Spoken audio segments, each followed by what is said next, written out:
चंदनपुर नामक गांव के पास एक बहुत ही बड़ा घना जंगल था।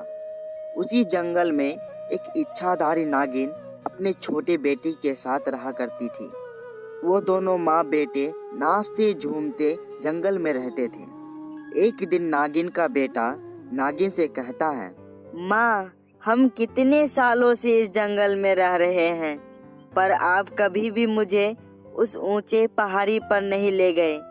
मुझे भी हर जगह घूमने की इच्छा होती है, पर आप कभी भी मेरी केयर ही नहीं करती। मेरे प्यारे बेटे, उस पहाड़ी की चोटी पर ले जाना ऐसी कौन सी बात है? चलो बेटा, मैं तुम्हें अभी ले चलती हूँ। नागिन और उसका बेटा जंगलों के रास्ते चलते चलते उसी पहाड़ी पर पहुंच जाते हैं। नागिन का बेटा पहाड़ी पर जाते ही बहुत ही खुशी हो जाता है और खुशी से नाचने लगता है। नागिन भी अपने बेटे को नाचता देख उसके साथ साथ नाचने लगती है। तभी उसी वक्त चंदन और मोहन नाम का दो दोस्त पहाड़ी पर घूमने के लिए आते हैं और अचानक नागिन और उसकी बेटा को नाचता देख हैरान रह जाता है। अरे यार चंदन, हम कोई सपना देख रहे हैं क्या? मुझे तो अपनी आंखों में विश्वास ही नहीं हो रहा है। अरे इस सामने नागिन और एक बच्चा नागिन डांस कर रहे हैं। अरे हाँ यार, मुझे भी अपनी आंखों पर विश्वास नहीं हो रहा है। चलना इन लोगों के साथ थोड़ा नागिन डांस किया जाए और 2-4 सेल्फी लेकर इंस्टाग्राम में डाल देंगे तो एक झटके में फॉलोअर्स मिलियन में हो जाएगा। अरे यार, तुम अपनी बकवास अपनी पास ही रख। हर वक्त तुम्हें उल्टी सीधी बातें सुझती हैं। ये दोनों नागमणि वाले भी नागिन हो सकते हैं। क्यों ना हम इससे नागमणि हासिल करें और दुनिया के सबसे अमीर इंसान बन जाएंगे। यार तू सच कह रहा है? मैं अमीर बनने वाला हूँ? सच में तुम इस नागिन से नागमणि हासिल करने वाला है? मुझे तो ये सब आंखों का धोखा लग रहा है। यार तू अपनी बकवास अपनी पास ही रख और देखता जा मैं क्या क्या करता हूँ।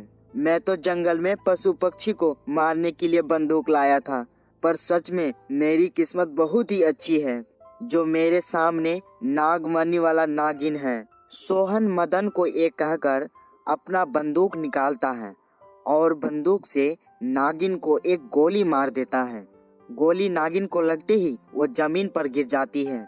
नागिन का बेटा अपनी माँ की ये हाल देखकर हैरान रह जाती है और वो अपनी माँ के पास बैठकर रोने लगता है।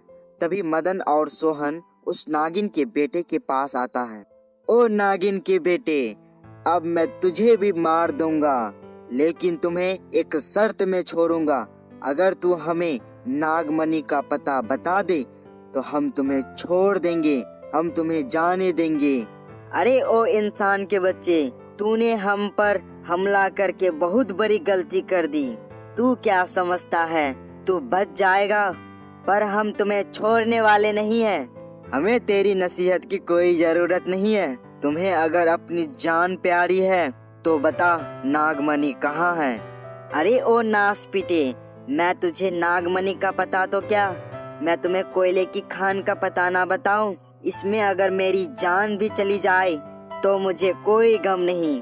नागिन का बेटा सोहन और मदन को ये कहकर उन्हें डसने के लिए आगे बढ़ते हैं। तभी नागिन अपने बेटे को इशारों से कहने लगती है, बेटा, अभी इनसे लड़ने का वक्त नहीं है। ये लोग इंसान नहीं जानवर है। तुम मेरी चिंता छोड़ो, तुम यहाँ से जल्दी से भाग जाओ, नहीं तो ये तुम्हें भी मार देगा। हम में से एक को तो जिंदा रहना ही होगा इन्हें सबक सिखाने के लिए। तुम भाग जाओ यहाँ से बेटा। नागिन का बेटा जैसे ही अपने माँ के मुंह से ऐसी बातें सुनता है, वो ना चाहते हुए भी अपने माँ को पहाड़ी पर छोड़कर उन लोगों के चंगुल से भागने लगते हैं। नागिन के बेटे को भागता देख सोहन और मदन नागिन के बेटे पर तलवार से वार करते हैं और नागिन के बेटे को जख्मी कर देता है। नागिन का बेटा जैसे तैसे उन लोगों के चंगुल से जंगल के रास्ते होकर वहां से भाग जाता है। कुछ देर के बाद नागिन की बेटा को एक साधु बाबा की कुटिया दिखाई देता है। नागिन का बेटा कुटिया के अंदर चले जाता है। साधु बाबा अपने सामने जख्मी नाग बच्चे को देखकर हक्के बक्के रह जाते हैं। हे भगवान, इस नाग बच्चे का ये हाल किसने किया? जरूर किसी इंसान की वजह से ये हुआ है। मुझे अपनी तंत्र विद्या से इस नाग बच्चे को स्वस्थ करना होगा। बम चिकी चिकी बम बम, बम चिकी चिकी बम, आम फट। ये नाग बच्चे पहले जैसा हो जाए फटाफट। साधु बाबा के मंत्र से नाग बच्चा की सारी जख्म ठीक हो जाता है और वो पहले की तरह स्वस्थ हो जाता है। साधु बाबा प्रणाम, आपकी वजह से मैंने आज नया जीवन पाया है। साधु बाबा, मैं आपके पास रहकर आपके पास से तंत्र विद्या सीखना चाहता हूँ। मेरी माँ को उस इंसान ने गोली मारकर हत्या कर दिया है। आपके तंत्र विद्या से मैं अपनी माँ को फिर से जिंदा करना चाहता हूँ। बेटा, मरे हुए इंसान को जिंदा करना हमारे बस में नहीं है, ये तो ऊपर वाले के हाथों में है। पर मैं तुम्हें ऐसी तंत्र विद्या सिखाना चाहता हूँ जिसके प्रयोग से तुम अपने माँ से बातें कर सकते हो। साधु बाबा नाग बच्चे को एक कहकर उसे अपनी माँ से बातें करने के लिए तंत्र विद्या सिखाना शुरू कर देता है। बम चिकी चिकी बम बम, बम चिकी चिकी बम, आम फट। बेटा, इस तंत्र विद्या के प्रयोग करके तुम अपनी माँ से बातें कर सकते हो, लेकिन अगर तुम कुछ उल्टी सीधी करने की कोशिश करोगे तो बहुत ही बड़ी समस्या आ सकती है। इसीलिए तुम्हें बहुत ही सोच समझकर ये काम करना होगा। इसी तरह बहुत दिनों तक साधु बाबा नाग बच्चे को तंत्र विद्या सिखाता है। नाग बच्चा पूरी तरह से साधु बाबा से आत्माओं से बात करने का मंत्र सीखकर और वहां से जंगल की तरफ जाने लगता है। तभी रास्ते में उसे एक मरा हुआ सांप दिखाई देता है। मरे हुए सांप को देखकर नाग बच्चे के दिमाग में एक आइडिया आती है। बम चिकी चिकी बम बम, बम चिकी चिकी बम, आम फट। मेरी माँ की आत्मा जहाँ कहीं भी है, जल्दी से आकर इस मरे हुए सांप के अंदर चली जा। मरा हुआ सांप जिंदा हो जाता है और फन फैलाता हुआ उठ खड़ा होता है। नाग बच्चा मरे हुए सांप को जिंदा होता देख बहुत ही खुश हो जाता है। माँ, आप फिर से जिंदा हो गई। अब आप जाकर अपनी बदला पूरा करो और जो भी अपने रास्ते में आए उसे खत्म कर दो। ये इंसान जाति हमारे नागलोक और नागमणि के लिए बहुत ही हानिकारक है, इसीलिए किसी को भी जिंदा नहीं छोड़ना। भूतिया नाग अपने मौत का बदला लेने के लिए वहाँ से चला जाता है और वहाँ से सीधा मदन और सोहन के पास जाता है। मदन और सोहन अपने सामने फन फैलाता हुआ सांप को देखकर बहुत ही हैरान हो जाता है। अरे यार मदन, ये सांप कहाँ से आ गया? हमें तो नागिन को मारे हुए बहुत ही समय बीत चुका है, ये कहाँ से हमारा काल बनकर आ गया? अरे मैया, रे मैया, अरे सोहन, मुझे तो ये सांप उस नागिन का बच्चा लग रहा है। यार तू जल्दी से कुछ कर, नहीं तो ये सांप हमारी खटिया खराब कर देगी। अरे यार, मेरे पास भी तो कुछ भी नहीं है, मुझे क्या पता था हम ऐसे ही घूमने निकलेंगे और ये सांप हमें मारने के लिए आ जाएगा। सोहन और मदन आपस में बातें कर रहे थे, तभी वो सांप एक विशाल आकार वाले सांप में बदल जाते हैं और एक झटके में मदन को काट लेता है।